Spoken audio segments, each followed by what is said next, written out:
Welcome back friends. இப்போ இந்த செஷனில் நம்ம என்ன பார்க்க போகிறோம்னா மற்ற ஏபிஐ தான் பார்க்க போகிறோம். எப்படி வந்து ரீட் ஏபிஐ ரீட்னா ஒரு பர்டிகுலர் கஸ்டமரை மட்டும் எப்படி பார்க்கறது, எப்படி ஒரு பர்டிகுலர் கஸ்டமர் அப்டேட் பண்ணுறது, எப்படி ஒரு பர்டிகுலர் கஸ்டமர் டெலிட் பண்ணுறதுன்றதை பார்க்க போகிறோம். அதுக்கு என்னென்ன ரிக்வஸ்ட் மேப்பிங் நம்ம பயன்படுத்தணுன்றதை பார்க்க போகிறோம். ஓகேங்களா?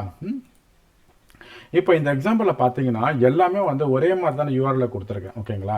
அது எதுக்காக கொடுத்துருக்கேன், அதுக்கெலாம் ஒரு ரீசன் இருக்குது எதுக்கு நான் கொடுத்துருக்கேன்றது. ஓகேங்களா? இது வந்து கான்செப்ட், இது வந்து எப்படி டெக்னிக்கல் கிடையாது, இது ஒரு கான்செப்ட். இப்படி தான் நம்ம யூஆர்எல் பயன்படுத்தணும். ஓகே, அதுக்கான விளக்கத்தை இந்த ஏபிஐலாம் பண்ணி முடித்த பிறகு செப்பரேட் வீடியோ செஷனில் உங்களுக்கு எக்ஸ்பிளைன் பண்ணுறேன். ஓகேங்களா? இப்போ வந்து நம்ம வந்து ஒரு பர்டிகுலர் கஸ்டமர் மட்டும் எப்படி வியூ பண்ணுறதுன்றதை பார்ப்போம் நம்ம.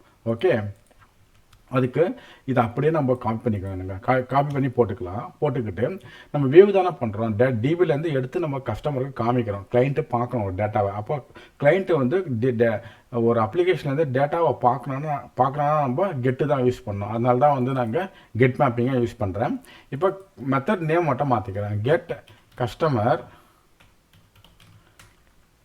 கஸ்டமர் பை ஐடின்னு நம்ம போட்டுக்கிட்டு அதுக்கப்புறமா இந்த இடத்துல யூஆர்எல் மட்டும் கொஞ்சம் மாற்றணும். என்ன மாற்றணும்னா, இப்போ இங்கே ஒரு புது அனோட்டேஷன் உங்களுக்கு நான் சொல்லிக் கொடுக்க போகிறேன். இவ்வளோ நாள் நம்ம பார்த்தோம், அது ரிக்வஸ்ட் பாடி பார்த்தோம், ரிக்வஸ்ட் பேரம் பார்த்தோம்.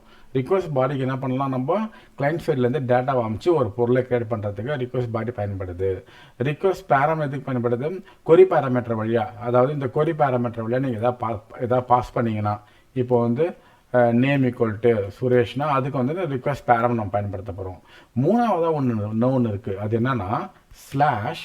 இப்போ வந்து நான் ஒன்று அனுப்புகிறேன். இந்த ஒன்றுன்றது கஸ்டமர் ஐடின்னு வச்சிங்களேன். ஒன்றுன்றது கஸ்டமர் ஐடி, ரெண்டுன்னு வைக்கிறேன். இந்த ரெண்டுன்றது கஸ்டமர் ஐடி. இப்போ இந்த ரெண்டுன்ற வேல்யூவை நான் வந்து இந்த இடத்துல ரீட் பண்ணோம். இது மாதிரி பாஸ் பண்ணிங்கன்னா இது பேர் பாத் வேரியபிள், பாத் பேராமீட்டர். இது பேர் நம்ம பாத் பேராமீட்டர்னு சொல்லுவோம். ஓகேங்களா? இந்த பாத்தில், இந்த யூஆர்எல் பாத்தில் ஏதாவது ஒரு வேல்யூவை பாஸ் பண்ணேன்னா அந்த வேல்யூவை நான் இந்த இடத்துல எடுக்கணும். அது எப்படி எடுக்கிறதுன்றதை பார்ப்போம். ஃபஸ்ட்டு ஸ்டெப் வந்து இவங்களுடைய யூஆர்எல்ல வேல்யூ எதாவது பாஸ் பண்ணுவாங்க, இந்த யூஆர்எல்ல வேல்யூ ஏதாவது உங்கள் கஸ்டமர் கிளைண்ட் வந்து பாஸ் பண்ணுவாங்க உங்களுக்கு தெரிஞ்சிச்சுன்னா இந்த இடத்துல நம்ம இப்படி போடணும். Equal to customer ID. நம்ம கேஸ் வந்து கஸ்டமர் ஐடி ரீட் பண்ண போகிறோம். இப்படி போட்டுட்டிங்கன்னா இது வந்து பாத் வேரியபிள். ஓகேங்களா? ரெஃப்டிஎப்பியோடைய பாத் வேரியபிள் இது. இந்த வேரியபிள் வழியாக சில வேல்யூ வரும். அதாவது இந்த ரெஃப்டிஎப்பியை கால் பண்ணும்போது சில வேல்யூஸ் கிளைண்ட் பாஸ் பண்ணுவாங்க. அந்த வேல்யூ இங்கே சப்ஸ்டியூட் ஆகும். ஓகே, இங்கே சப்ஸ்டியூட் ஆகும். ஒன்ஸ் நீங்கள் சப்ஸ்டியூட் ஆகிடுச்சுன்னா அந்த டேட்டாவை நான் வந்து இந்த மெத்தடில் எடுக்கிறோம். அதுக்கு என்ன பயன்படுத்தணும்னா அதுக்கு ஒரு ஸ்பெஷல் அனோட்டேஷன் இருக்குது. அந்த அனோட்டேஷன் பேர் தான் பாத் வேரியபிள். இப்போது நான் வந்து இங்கே வர வேல்யூவை இந்த இடத்துல இந்த பாத் வேரியபிள் மூலமாக நான் எடுக்கணும்னு நினைக்கிறேன். அப்போ என்ன பண்ணோம், இங்கே என்ன வேரியபிள் நேம் இருக்கோ அந்த வேரியபிள் நேமை அப்படிங்க கொடுத்துக்கிட்டு அதுக்கப்புறமா ஸ்ட்ரிங் கஸ்டமர் ஐடின்னு சொல்லிட்டு ஒரு வேரியபிள் நீங்கள் உருவாக்கிக்கிட்டா என்ன ஆகும்னா இந்த இடத்துல என்ன வேரியபிள் வேல்யூ வருதோ அந்த வேல்யூ ஆட்டோமேட்டிக்காக வந்து இங்கே சப்ஸ்டியூட் ஆகிடும். ஒரு கண்டிஷன் என்னன்னா இந்த இடத்துல இருக்க நேமும் இந்த இடத்துல இருக்க நேமும் சேமாக இருக்கணும். அப்படி சேமாக இருக்கிற பட்ஜெட்டில் இங்கே என்ன வேல்யூ பாஸ் பண்ணுறோமோ, இங்கே கிளைண்ட் என்ன வேல்யூ பாஸ் பண்ணுறானோ அந்த வேல்யூ இங்கே வந்துடும். ஆட்டோமேட்டிக்காக அந்த வேல்யூ இந்த வேரியபிளில் மேப் ஆகிடும். ஓகேவா? ஓகே, இப்போது இது மூலமாக இங்கே பாஸ் பண்ணுற வேல்யூவை இங்கே எடுத்தாச்சு. நவ் இது வந்து கஸ்டமர் ஐடி 1ன்னு வச்சுங்க. 2 இந்த 2 கஸ்டமர் ஐடிக்கான டேட்டாவை நான் இப்போ வியூ பண்ணி பார்க்கணும். அது எப்படி பார்க்குறது பார்ப்போம். இப்போ எழுத போகிற கோடு வந்து பார்ட் ஆஃப் கோர் ஜாவா. ஓகேங்களா? அது கண்டிப்பாக உங்களுக்கு புரியும்னு நினைக்கிறேன் நான். ஏன்னா நீங்கள் ஸ்ப்ரிங் போர்ட் படிக்கணும்னா கோர் ஜாவா படிச்சுட்டு தான் வந்திருப்பீங்க. இந்த இப்போ அடிக்க போகிற கோடு கண்டிப்பாக உங்களுக்கு புரிஞ்சிருக்கும். ஓகேவா? புரியணும். இப்போ என்ன பண்ண போகிறேன்னா ஆல்ரெடி கஸ்டமர் லிஸ்ட்டில் வந்து ஏதோ டேட்டா இருக்குது. ஓகேவா? ஏதோ டேட்டா இருக்குது. அந்த ஏதோ இல்லை, நிறைய டேட்டா இருக்குது, நிறைய கஸ்டமர் டேட்டா இருக்குது. அதில் ஒரு பர்டிகுலர் கஸ்டமர் இங்கே வர கஸ்டமர் ஐடியை நான் மேட்ச் பண்ணி பார்த்து அதை எடுக்கணும் கரெக்டாக லிஸ்ட்டில் இருந்து. அதுக்கான கோடை படிக்க போகிறேன். அதுக்கு முன்னாடி கஸ்டமர் ஐடி வந்து இன்டிஜர் தானே. கஸ்டமர் ஐடி வந்து இங்கே இன்டிஜராக கொடுத்துருக்கேன், லாங்காக கொடுத்துருக்கேன். அதனால நம்ம லாங்காக கொடுத்துருப்போம். ஓகே, லாங்காக தான் இருக்கணும். இப்போ என்ன பண்ண போகிறேன்னா என் கஸ்டமர் லிஸ்ட் இருக்குது பார்த்தீங்களா, கஸ்டமர் லிஸ்ட்டு அதில் இருந்து ஐ வாண்ட் டு ஃபைண்ட் இந்த ஐடி மேட்சாக தான் பார்க்கணும். அதுக்கு I am using stream object. அந்த ஸ்ட்ரீமில் இருந்து ஃபில்டர் மெத்தடை கால் பண்ணிடுறேன். அந்த ஃபில்டர் மெத்தடுக்குள்ளே வந்து ஒரு ப்ரெடிகேட்டை நம்ம பாஸ் பண்ணுறோம். We have to pass one predicate. அந்த ப்ரெடிகேட் என்ன பண்ணோம், எய்தர் ட்ரூ ஆர் ஃபால்ஸ் இந்த ரிட்டர்ன் பண்ணோம். அது எப்படி பாஸ் பண்ணுறதுன்னா,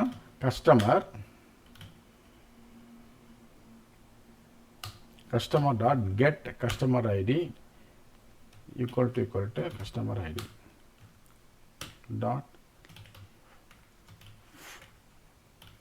find any dot get. இப்போ இந்த லைனுக்கு என்ன அர்த்தம்னா, ஸ்ட்ரீம் ஆப்ஜெக்ட் மூலமாக இந்த கஸ்டமர் லிஸ்ட்டை ஐட்ரேட் பண்ணுறேன். அப்படி ஐட்ரேட் பண்ணும்போது ஃபில்டர்ன்ற ப்ரெடிகேட் மூலமாக ஒவ்வொரு கஸ்டமர் ஆப்ஜெக்டையும் எடுத்து அந்த கஸ்டமர் ஆப்ஜெக்டில் இருக்க கஸ்டமர் டாட் கெட் கஸ்டமர் ஐடின்றதை எடுத்துட்டு அந்த கஸ்டமர் ஐடியும் இங்கே வர கஸ்டமர் ஐடியும் மேட்சாக இருக்கான்னு பார்க்குறேன். ஓகேங்களா, மேட்சாக இருக்கான்னு பார்க்குறேன். அப்படி மேட்ச் ஆச்சுன்னா திஸ் வில் ரிட்டர்ன் ட்ரூ. அப்படி ட்ரூன்னு ரிட்டர்ன் பண்ணும்போது ஃபைண்ட் எனி ரிட்டர்ன் அந்த கரண்ட் கஸ்டமர். இது ரெண்டும் மேட்ச் ஆச்சுன்னா அந்த find any return that current customer object in the form of optional object. இந்த ஃபார்ம் ஆஃப் ஆப்ஷனல் ஆப்ஜெக்ட் இங்கே பாருங்கள், ஃபைண்ட் எனி பாருங்கள், ஃபைண்ட் எனி ரிட்டர்ன் ஆப்ஷனல். ஆப்ஷனல்ன்றது ஒரு ஜாவா கண்டெய்னர் ஆப்ஜெக்ட். அந்த கண்டெய்னர் ஆப்ஜெக்ட்டுக்குள்ளே நம்ம ஏதோ டேட்டாவை போட்டு வச்சுக்கலாம் to avoid null pointer exception. ஓகேங்களா, இந்த இடத்துல வந்து find any return optional object find any return customer object in the form of optional container object. அந்த ஆப்ஷனல் கண்டெய்னர் ஆப்ஜெக்ட்லேருந்து அந்த கஸ்டமரை மட்டும் எக்ஸ்ட்ராக்ட் பண்ணோன்னா I want to use dot get என்ன பண்ணோம், அந்த ஆப்ஷனல் கண்டெய்னர் ஆப்ஜெக்ட்டுக்குள்ளே இருக்க கஸ்டமர் ஆப்ஜெக்ட் எடுத்து ரிட்டர்ன் பண்ணோம். அப்படி ரிட்டர்ன் பண்ணும்போது ஐ want to assign that customer object to particular variable. இது வந்து கரண்ட் கஸ்டமர்னு கொடுத்துக்கிறேன். ஓகேவா? ஸோ இந்த லைன் என்ன பண்ணுது, ஸ்ட்ரீம் ஆப்ஜெக்ட் மூலமாக நான் கஸ்டமர் ஐட்ரேட் பண்ணும்போது ஃபில்டர் மெத்தட் மூலமாக ஒவ்வொரு கஸ்டமர் ஆப்ஜெக்டையும் எடுத்து அதில் இருக்க கஸ்டமர் ஐடி கிளைண்ட் அனுப்புகிற கஸ்டமர் ஐடி மேட்ச் ஆக்கான்னு பார்க்குறேன். அப்படி மேட்ச் ஆச்சுன்னா find any return that current customer object in the form of optional Java object. ஓகேங்களா, அந்த ஆப்ஷனல் ஜாவா ஆப்ஜெக்ட் வந்து அந்த கஸ்டமரை மட்டும் எடுக்கிறான்னா we need to use get. that get return that current customer object and assign to current customer object variable. இப்போ இதை வந்து நான் ரிட்டர்ன் பண்ணணும். ஓகேங்களா, இதை வந்து நான் வந்து கிளைண்ட் சைடில் ரிட்டர்ன் பண்ணணும். என்ன பண்ணோம், இந்த இடத்துல வந்து ரிட்டர்ன் டைப்பை மாற்றணும். கஸ்டமர் அவ்வளோதான், முடிஞ்சு போச்சு. ஸோ இந்த பர்டிகுலர் இப்போ என்ன பண்ணோம், வர கஸ்டமர் ஐடியை எடுத்து கஸ்டமர் லிஸ்ட்டோட மேட்ச் பண்ணி பார்ப்போம். ஏதாவது ஒரு கஸ்டமர் இந்த கஸ்டமர் ஐடி மேட்சாக இருந்தாருன்னா அந்த கரண்ட் கஸ்டமர் ஆப்ஜெக்டை எடுத்து இந்த கரண்ட் கஸ்டமர் ஆப்ஜெக்ட் வேரியபிளில் போட்டுரும். அப்புறமா இந்த ஆப்ஜெக்ட் வேரியபிளை நான் கிளைண்ட் சைடில் ரிட்டர்ன் பண்ணுறேன். ஓகேங்களா, இப்போ இந்த ப்ரோக்ராமை ரன் பண்ணி பார்ப்போம்.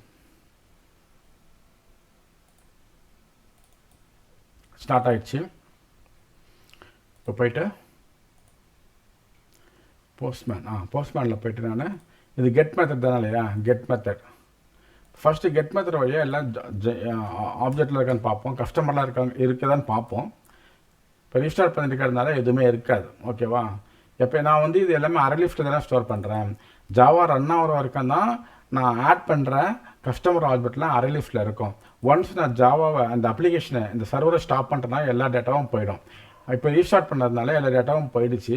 சென்ட் கொடுத்தீங்கன்னா கஸ்டமர் ஆப்ஜெக்ட் வந்து இந்த திஸ் கெட் ஏபிஐ வந்து ரிட்டர்ன் எம்டி அரே லிஸ்ட்.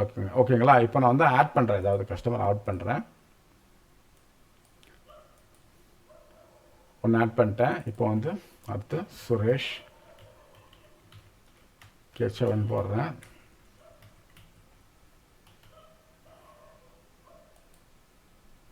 அடுத்து வந்து சுரேஷ் ஸ்டாலின் போடுறேன்.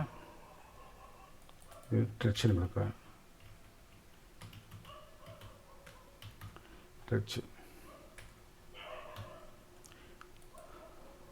இப்போ கெட் மெத்தடை கால் பண்ணுறேன். இந்த கெட் மெத்தட் வந்து ரிட்டர்ன் 3. இப்போ மூணு டேட்டா நான் ஆட் பண்ணிட்டேன். இப்போ வந்து நான் வந்து ரெண்டாவது டேட்டா வந்து பிரிண்ட் பண்ணி பார்க்கணும். அதுக்கு ஒன்றுமே இல்லை, இதே யூஆர்எல் தான். /2 வந்துருச்சுங்களா. ரெண்டாவது இப்போ 1 பார்க்குறோன்னா 1, இப்போ 3 பார்க்குறோன்னா இங்கே 3. ஓகே, இப்போ நம்ம மூணாவது கெட் API எழுதிட்டோம். That get API return only one customer whatever client passing இந்த பாத் வேரியபிள். ஓகேங்களா. சாரி, இங்கே வந்து ஒரு நாய் குலைச்சிக்கிட்டே இருக்குது. அடுத்த வீடியோவில் நம்ம பார்ப்போம். ஓகேவா.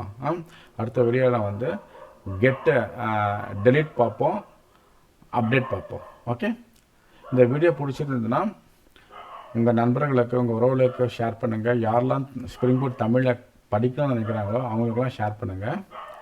அடுத்த பதிவில் மற்ற API பார்ப்போம். Until then, bye bye from Suresh.